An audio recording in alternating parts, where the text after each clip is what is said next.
We will be discussing the society as a logo in Punjabi saying Vidya Vicharita Parupkari, the Canadian Sikh Study and Teaching Society for which we all are associated, most of us.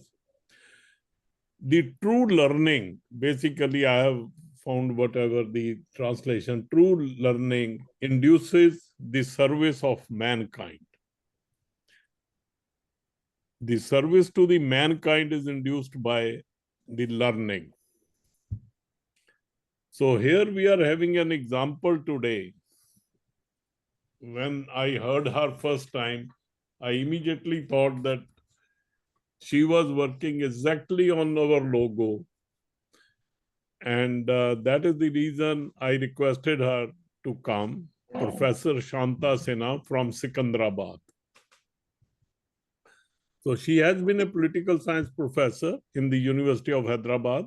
She has retired, and she is headed the National Commission of Child Rights, Government of India, for 6 years. She is a Padma Shri awardee. She is a recipient of Albert Shankar International Educational Award in 98. And she also received highly decorated with Ramon Magsaysay Award in 2003, which is an international, very high level international recognition, as we all know. I can go on and on, but today's topic, which was very much interesting to us, is the right of education and opportunity of education for all, and especially for kids. Those people who are living in Andhra Pradesh, Assam, Bihar, Chhattisgarh, Madhya Pradesh, where the children are under bonded labor, I was astonished that still the children in free India, we have a lot of bonded labor. When I heard it, ਇੰਨੀ ਜ਼ਿਆਦਾ bonded labor India ਦੇ ਵਿੱਚ ਹੈਗੀ ਜਿਨ੍ਹਾਂ ਨੂੰ ਸਾਰੀ ਉਮਰ ਲਈ bond ਕੀਤਾ ਜਾਂਦਾ, it's a slavery. So working in those areas, what are the challenges? Gurbani ਕਹਿੰਦੀ ਹੈ ਕਿ ਜਿਹੜਾ ਉਪਦੇਸ਼ ਹੈ ਚੌਂ ਵਰਨਾ ਕੋ ਸਾਂਝਾ, the opportunity of education should be for all evenly, equal by birth. ਪਰ we find here that ਕਿ education restrict ਕਰ ਦਿੱਤੀ ਜਾਂਦੀ ਹੈ. Education is not provided, not even provided, opportunity ਨਹੀਂ ਦਿੱਤੀ ਜਾਂਦੀ. Provision is the secondary case. They are not allowed to even go near the schools or near the, even they might not recognize the schools. So this is the condition and the challenges she worked. She pulled almost 10 lakh people, 1 million children, and took them to schools. Many of them ultimately have risen to become different officers even. They may not be officers, but overall their thinking, their rational, their curiosity, that development of brain has been already developed. So we will hear from her, and we will definitely see what are the challenges, what are the things which she found out. Poverty is not the cause of child labor. She told me clearly, ਗਰੀਬੀ ਜਿਹੜੀ ਆ ਉਹ child labour ਦਾ ਕਾਰਨ ਨਹੀਂ ਹੈ, ਇਹ ਉਹਨਾਂ ਦੀ ਇੱਕ ਫਾਈਂਡਿੰਗ ਹੈ. ਔਰ ਐਜੂਕੇਸ਼ਨ ਇੱਕ ਐਸਾ ਮਸਲਾ ਹੈ ਜਿਹਨੂੰ ਗੁਰਬਾਣੀ ਵਿੱਚ we have given a lot of importance, because the wisdom is the knowledge, wisdom and knowledge is the guru, and that is what we all believe in. The knowledge has to come, and knowledge, nobody can say they deny us the knowledge. This is the teaching of the gurus, so that nobody should be denied of knowledge. whether it is by caste or any creed or economic conditions or anything, it should not be. So what even I feel, and in the words of Nelson Mandela, education is the most powerful weapon one can use to change the world. So education is such important, and all of us know that in Gurbani, educational importance, whether it is spiritual or otherwise, it is given a lot and lot of importance. So, ਭੈਣ ਜੀ ਲਈ ਮੈਂ ਇੱਕ ਗੁਰਬਾਣੀ ਦੀ ਜਿਹੜੀ ਇੱਕ ਪੰਕਤੀ ਹੈ ਉਹ ਮੈਨੂੰ ਬੜੀ ਸਿਊਟ ਲੱਗੀ। ਸੇਵ ਕੀਤੀ ਸੰਤੋਖਿਆ ਜਿਨ ਸੱਚੋ ਸੱਚ ਧਿਆਇਆ, ਵਿੱਚ ਦੁਨੀਆ ਸੇਵ ਕਮਾਈਏ ਤਾਂ ਦਰਗੇ ਬੈਸਣ ਪਾਈ। So she has worked seva in the real world. So here is the example of that, and I will not take much time. Welcome, Professor Shantha Sinha ji, to our forum, and please tell us in about 35-40 minutes about all your activities and what you felt and everything. Thank you. In case anybody wants help in Punjabi, I will be interacting in between. If you can put some words in Hindi, most of us will be. I will. Okay, thank you. Thank you very much, Dr. Jagjit Singh ji, and morning, evening to each one of you. I consider this as a very, very rare opportunity that you have given me an audience, you've given me those who share equal values, share values of equality, share values of justice, share values of secularism, scientific spirit, all that Guru Nanak Ji has taught us, that we are together with people in this kind of an atmosphere. I'm really happy to be here today with you. And also to focus on education, and Dr. Jagjit Singh ji, you have been telling me about Guru Nanak's teachings, and since the time you have been telling me, perhaps every day for 4 or 5 minutes, I look at the Guru Granth, I look at the internet, at the teachings of philosopher, spiritual leader who was there sometime in the 15th century, and who stood who stood to modern times, not just modern, where there is no time definition to the kind of humanistic values that he stood for. I'm happy that I'm also grateful to you for introducing me to the philosophy, and would like to sort of read more and more about it. And this is exactly what one would talk about as world as one, human beings as one, and we are equal, we are interrelated.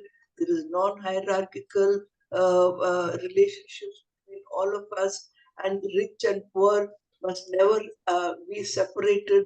That we have shared knowledge, shared culture, and this philosophy, I think, there is the essence of a human being and human living. It's the essence of moral right. It's the essence of spiritualism. And I'm so glad that you introduced me to this, and I would like to go deeper into it later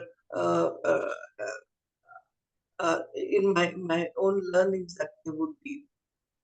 Today, as you said, I will talk to you about education again, and education, which you have started off saying that Vidya Vicharita Parupakari. You know, the whoever spreads knowledge to others, he learns, and also spreads knowledge to others.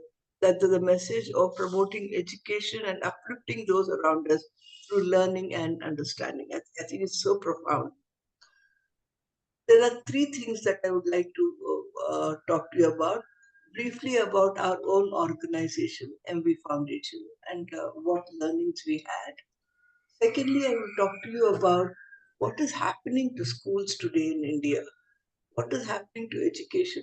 Poor in India, where are they?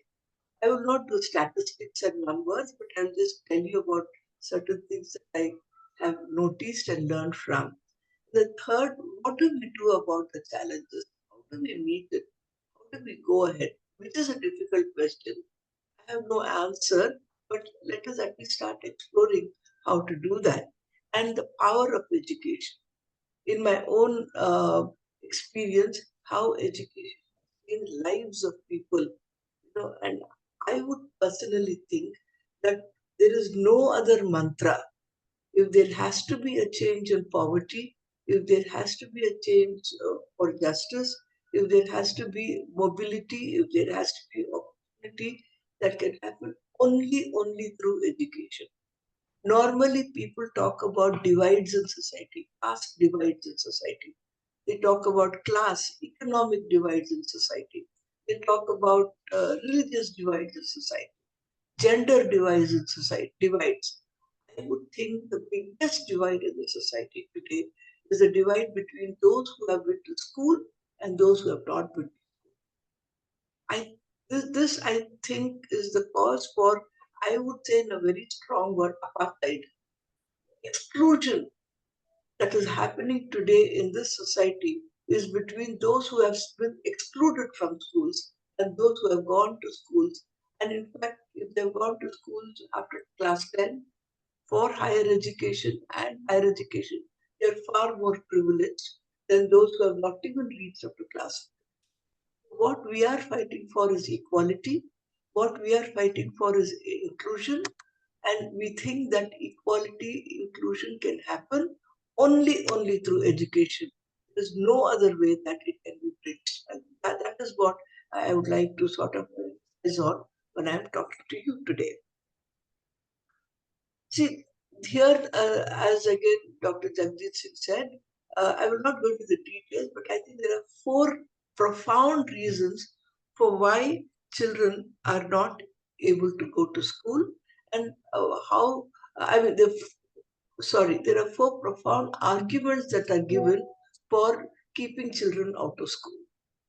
That people have believed every time, everywhere. And we in MV Foundation have busted those arguments. We said they are not correct arguments. We have to go beyond those arguments.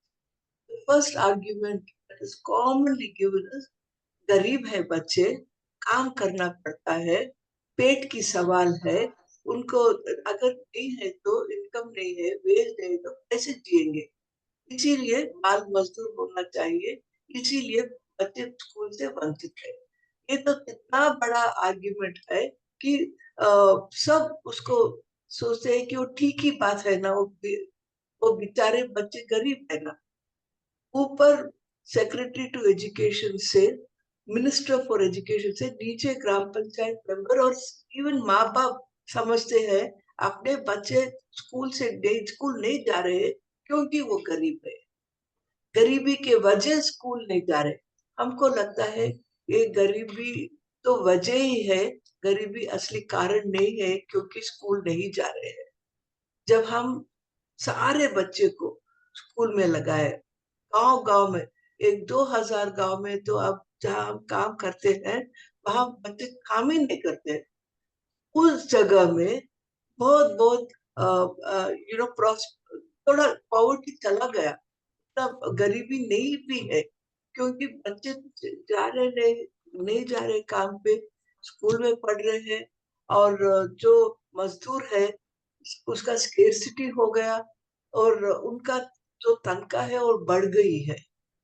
जो बच्चे 10 रुपये के, 15 रुपये के कपास में नहीं तो खेती में काम करते हैं, अब उसके जगह पे अडल्ट चला गया और वो 200 रुपये से कम अब नहीं काम कर रहे, कभी कभी 500 रुपये भी मांग रहे. लेकिन जब बच्चे काम कर रहे थे तो कम वेतन में ज्यादा काम करते थे. बच्चे काम करने से वेतन, वेजेस कम हो गया और गरीबी आ गया. जब बच्चे स्कूल में गए तो लेबर शॉर्टेज हुआ, वेतन बढ़ गया और गरीबी भी चला गया। तो वेतन जो घर में जो वेतन आती है वो ज्यादा आती है, और जब क्योंकि बच्चे काम कर रहे हैं, क्योंकि वो महंगाई नहीं है, क्योंकि वो चीप लेबर है। अगर झारखंड से दिल्ली एक लड़की जाती है इसके घर में काम करने में, वो महीने में 3,000 रुपये में काम कर लेती। लेकिन अगर लोकली एक लड़की को काम में लगाए, बड़ी औरत को, उनको 15,000 रुपया देना पड़ता। ये मालिक तो समझती है कि वो सेवा कर रही है, बेचारी गरीब बच्ची को झारखंड से ले आई और उसको अच्छा घर दिए, समानता से खाना दिए, लेकिन वो नहीं सोचती है वहां समानता नहीं है। उसका शिक्षा छीन ले गई है। वो नहीं समझती है कि क्योंकि एक चीप लेबर है इसलिए उसको काम में लगाई, ऐसे नहीं कि उनको सेवा करना है इसलिए काम पे लगाए। The first thing is poverty is not the cause of child labor. Children are employed because they're cheap, because they're cheap labor. Children are employed because employers want cheap labor. Children are not employed because parents want money. Then why are they sending their children to work then? I think the second reason would be that there are no schools. Where are the schools? There are schools only at the primary level, up to class 1 to 5. अगर आप देखें तो शिक्षा के जो है, you find that there are schools with one teacher and 5 classes even today in the country. The last 2 weeks I have been visiting schools. For me, my temple is a school. My pilgrimage is to go to a school is a pilgrimage. And when I go to a school, I find that there are just one teacher with some 40 children. In some places, there is one teacher with 100 children. In some places, there are two teachers and just one classroom with 5 classes in the same class. So there is such inequality in the schools. How would a child even go to a school when there is no place to sit?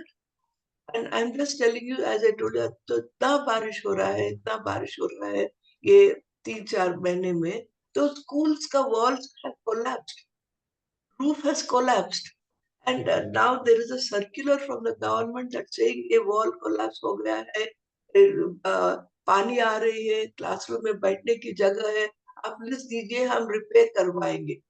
But why must there have been schools that can't even hold rain? We are sitting in a house where I can hold a rain. In my house, why can't a poor child have a school where they can sort of have a school where it can hold a rain? There is no water in school. There are no latrines in school. When you have to cook food, the midday meal, there is no place for them to cook the midday meal. You put it under a tin, under a shed. So when a child is going to school, the infrastructure is just not there.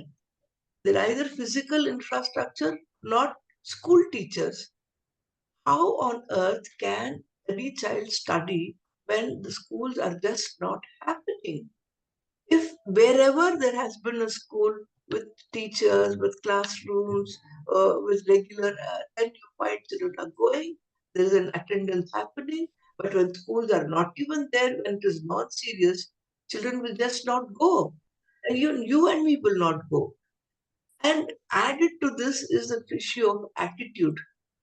क्योंकि ये गरीब है, क्योंकि ये lower caste के हैं, क्योंकि ये अनटचेबिलिटी कम्युनिटी के हैं, उनको मर्यादा नहीं देते हैं स्कूल में. This caste division is so strong in Indian conditions. So we worked in Bihar. We're now actually the MV Foundation is working in Bihar. It's working in Madhya Pradesh, and I'm telling you that the issue of caste is still there. Teachers से ये गंदे बच्चे को कहाँ से उठा के लाए हो, ये नहीं पढ़ते, ये खराब करते हैं दूसरे बच्चों को, they are no good. And these are 10-year-old, 11-year-old children, they're insulted on their face. The teachers are not even conscious that they're saying something that hurts the children. They think they're saying the truth.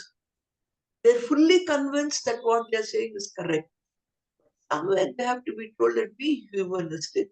These children are coming from marginalized families. They're coming from very deprived families. They need education. There is a thirst for knowledge. They want to study. Parents have so much faith in you.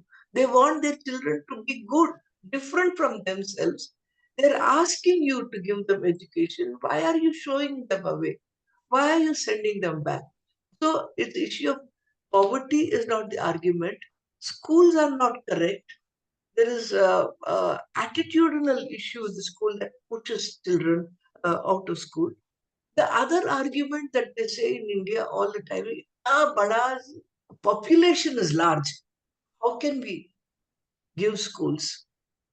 You know, every time they say you have to give schools for 250 million children. 250 million is a big number. There are countries which are, with only 80 million, 60 million. And here there are 250 million children. Population is big, so we cannot afford it. This is the argument that is given all the time, that we cannot give schools because our population is so much. This happens every other time. And along with the large population, add the argument of practicality. It's not practical. How can we provide schools for everyone? And my friends, this is such a logical, convincing argument. Many of my own friends also say, ours is a big country. How can you give poor everything? You cannot do it. But if you are based on principles and values, morals and ethics, then there is no price that you can pay for what you do. These are values that have to be upheld no matter what it costs. And that is so, so important. The value of equality, the value of justice, as we have just talked about, are so important. Whatever it takes to make equality, to make justice, the system has to find the money for it. We know the system can find money for metro rails. We know it can find money for the 6-lane highways. We know it can make money to subsidize the corporate sector. We know it has money to do free electricity, subsidized petrol for big corporate sectors. We know it has money to draw special rails to export your commodities to the sea, right from the manufacturing to the shipyard. When you can have money to do all this, why don't you have money for something as simple as giving? It seems that your values are misplaced. It seems that you do not care if children are not going to school. It seems that you do not care if there is inequality. In any case, whose practicality are we talking about? Is it practical for a child to be illiterate? Is it practical for a child to be hungry? Is it practical for a child to be exploited, enslaved, work hard with back aches, neck aches, stomach aches, stultified body, with hunger, with malnutrition, with living like a slave? Is that practical? Whose practicality are we questioning? Is it practical for a child not to have knowledge? Practical for a child not to move from one stage of life to the other stage of life with dignity? Is it practical for a child not to have dreams, not to have aspirations, not to think of what will happen to me next in a positive manner? So, this issue of practicality is so selfish. You're talking about it is not practical for the government, but the government is for the people. And you have to talk about practicality for the last person. And the last person is the child in our the last person is the weak child, the Adivasi child, the Dalit child. The last person is the girl child. The last person is the disabled child. The last person is a child who belongs to a minority community. And should you not make them feel wanted? How impractical is this? That you exclude billions of children because you think that you have no money for it. And just imagine what will happen to the society if only all these children were in schools and it became practical for them not to be hungry. Just imagine what it would happen to the school. So, this is the third argument. The first argument is a poverty argument. Second argument is a large population argument. The third argument is that it's not practical. And the fourth argument is even more acceptable to everyone but not to me, is that children have to work, especially artisan children, because of tradition and culture. A weaver loses the skill to weave if the child doesn't learn to weave. Child must learn to make those lovely pots.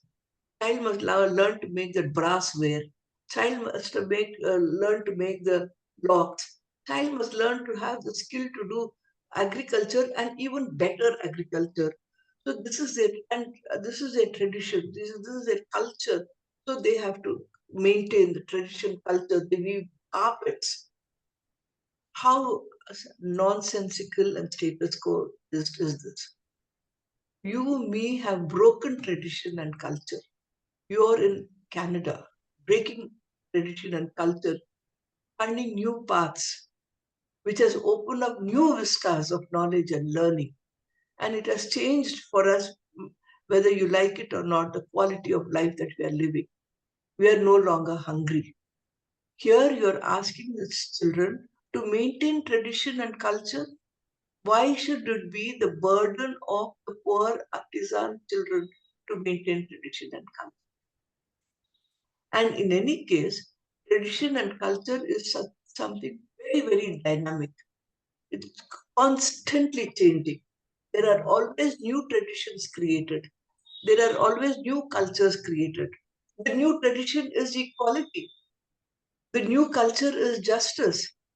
The new culture is brotherhood. It's fraternity. It's not feudal values. It's not slavery. So we are saying that we don't want a tradition and culture that bonds people to exploitation. Change that tradition and culture. And if you have to change that tradition and culture, you have to acquire new knowledge, new traditions which are grounded in humanistic values. I'm not saying no to tradition, I'm saying alter traditions. No society can live without tradition. We started today with a prayer. That is a tradition. I'm not saying no to prayer, but what I'm saying is give new meanings to the prayers in the context of humanism and humanistic values. So these are, I would think, the myths that will have to be constantly contested and constantly told that you're wrong in thinking like this about children. Children want education and they have to go to school.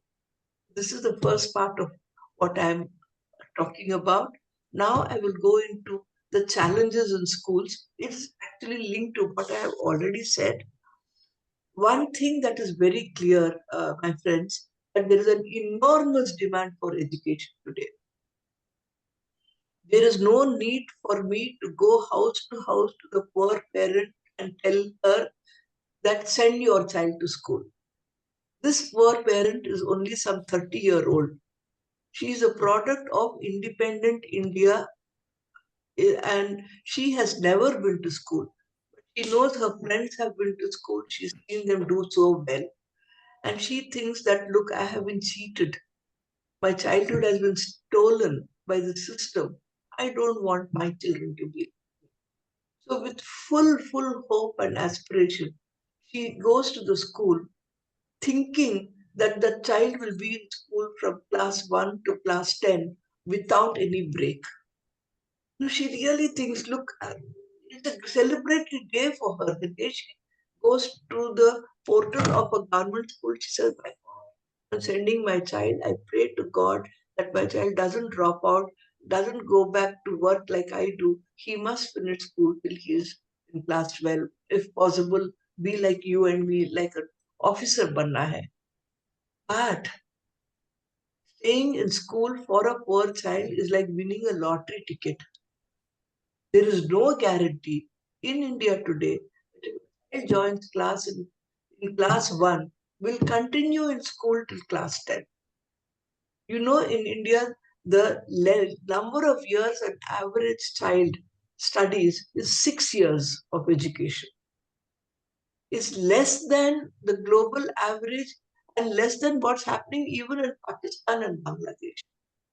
6 years of education today in year 2025, children don't do beyond class 6. And this 6 years of education has been determined, which includes those children who have done college education. It's a national average. But if you look at the average of number of years children go, say, for example, in UP, in Bihar, in Madhya Pradesh, in backward pockets of Telangana, it's not 6 years, it's much, much less. So when a parent goes with a hope that my child should study and become something, the schools are just not there, which I have just told you. And their education is only up to class 5 or class 6. That is the average education in the country today. And you know what kind of education there is in schools. And I will not talk to you about the exclusion that these children face, which I have already said. And there are surveys and surveys that say that children are not learning. All of us have seen those surveys. पढ़ रहे नहीं, 10वीं में है आंकड़े नहीं मालूम, 10वीं में है मैथमेटिक्स नहीं कर सकते, 10वीं में है सामान्य वाक्य नहीं पढ़ सकते. ये कैसे स्कूल है?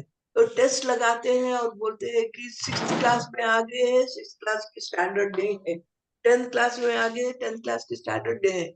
एक बड़ा लर्निंग क्राइसिस हो गया है स्कूल में. और इसलिए इसके लिए हम क्लास 1 to 5 तक दबाव लगाना चाहिए कि स्कूल में बच्चे अच्छी तरह से पढ़े. हमको लगता है ये क्राइसिस लर्निंग क्राइसिस की नहीं है.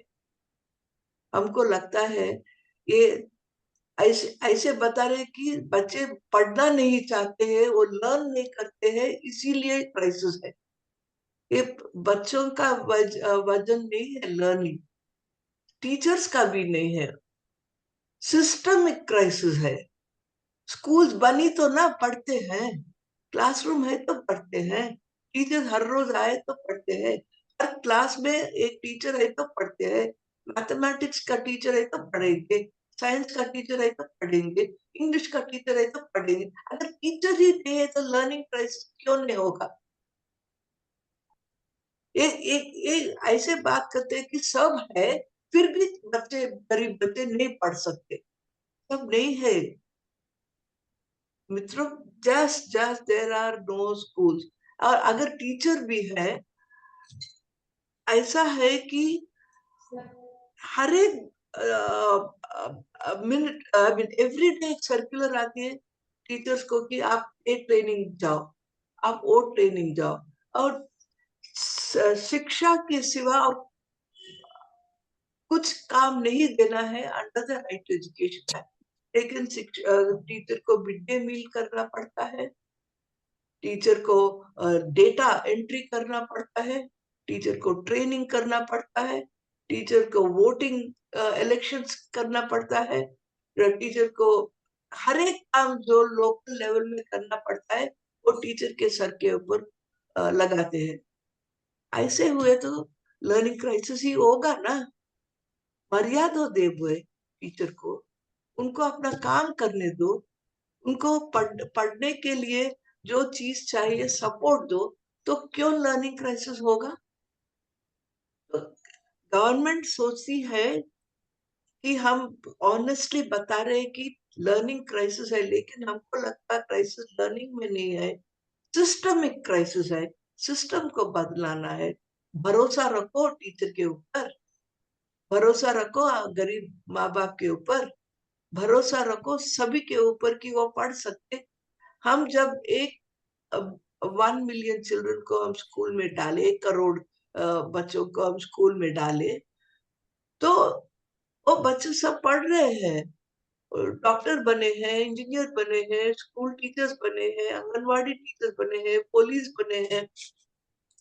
ये बच्चे सब कभी स्कूल नहीं गए थे, वो बंधुआ मजदूर थे, फिर भी वो 12 बरस के थे, 13 बरस के थे, पढ़ाए नहीं थे, उनको हम पढ़ाए, 7वीं तक ले आए, स्कूल में दाखला किए। पढ़ सकते बच्चे, किसी भी बच्चा पढ़ सकता। I guarantee any child can learn if you are honest about teaching. You have not taught. You have not got creations, conditions for them to learn. And you blame the children and say they are not learning, and you put new methods for them to learn. And this new method, my friends, is the digital learning that has come. I do not know if it has come in Canada. That you can do iPad, you can do dashboard. Now the new buzzword is, it has still not come, but it comes soon, AI. That instead of teachers, you substitute them with all technology. As it is, क्या पढ़ना है, क्या पढ़ाना है, अब teacher नहीं सोच रहा है। स्टेट गवर्नमेंट ने लिस्ट बनाती है और बोलती है कि थ्रू व्हाट्सएप ऐसा ऐसा मोबाइल में लेसन प्लान जाती है हर टीचर को, और बताते हैं कि आज ये पढ़ाओ तुम। अच्छा, हम पढ़ाएंगे। और लेसन प्लान बनाने के बाद शाम तक ये टीचर सब एवरी वीक टिक करना है, बच्चे कब कितना पढ़ा, और लिख सकता क्या, बात कर सकता क्या, पढ़ सकता क्या। And the teacher is for ever doing this on the mobile phone, filling up data. When will he teach? And the teacher has become a postman. Teacher नहीं सोच रहा है कि बच्चों को क्या पढ़ाना। ऊपर हैदराबाद से दूर गांव तक जाती है, तुम ये पढ़ाओ।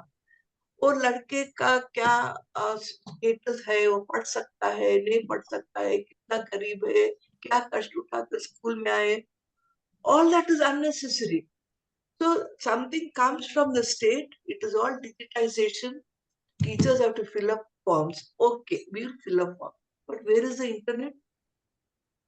परसों हमको एक वन बॉय टोल्ड मी, एक टीचर तो भाग रहा है पूरा गांव स्कूल के छोड़ के। तो मुझे कहाँ भाग रहे तो वो बोले इंटरनेट नहीं है, और हमारा अटेंडेंस फेशियल रिकॉग्निशन करना है। हम अगर हम फेस रिकॉग्नाइज नहीं किए तो हम school seen as not attending school. So he is running around the village to find out where he can get an internet to do a photograph of himself that he's attended school that day.